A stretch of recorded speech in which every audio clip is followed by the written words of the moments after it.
Hey there, Lab Rats. Welcome back to the Taekwondo Lab. My name is Coach Husky, and here's what we'll be going over in today's video.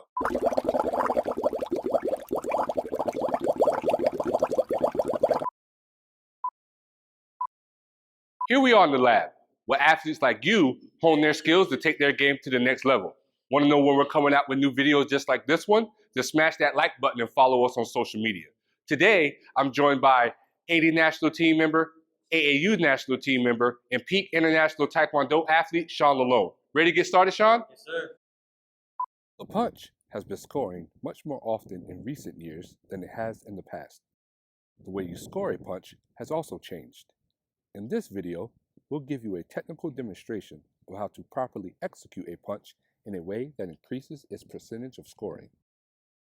Begin the punch in a normal fighting stance without either hand clenched as a fist. Showing a fist prior to the execution of a punch lets your opponent know that you are about to punch. Then, seemingly out of nowhere, rotate the body square towards the front while simultaneously lifting the elbow of the punching arm. Make sure that the elbow is drawn up high enough so that the arm creates a downward slope. Lastly, extend the arm forward at the downward angle. Angling the punch downward helps to reduce penalties that occur from striking too high and stick the punch better, creating maximum force by leading with the top knuckles. Now that you've learned how to throw a technical Taekwondo punch, let's learn how and in what situations to use it.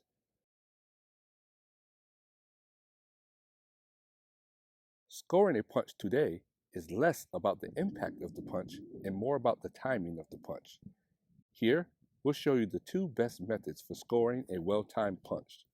The first is a counterpunch after your opponent's cut kick. However, you have to be careful here of secondary attacks from your opponent using the same leg.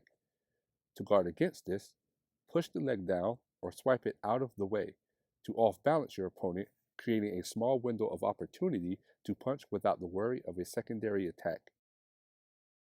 The second is an attacking punch after your own cut kick.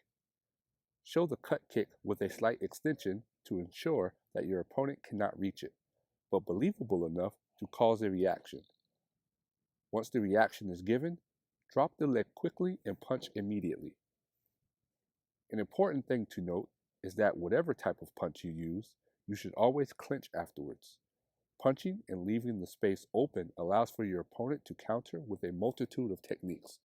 Seal off their opportunity by keeping the space closed until the referee breaks up the clinch. Hey, look, that's all for this week on the Taekwondo Lab.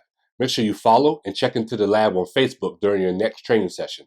We want to know what you're doing. Also, make sure you tag and follow us on Instagram, especially if you're trying some of our stuff. We love to see videos of your training sessions, exercise routines, and just general Taekwondo videos. Lastly, make sure you subscribe to our podcast, where we'll discuss our weekly videos in depth, going over strategy and the pro way to use combinations and techniques.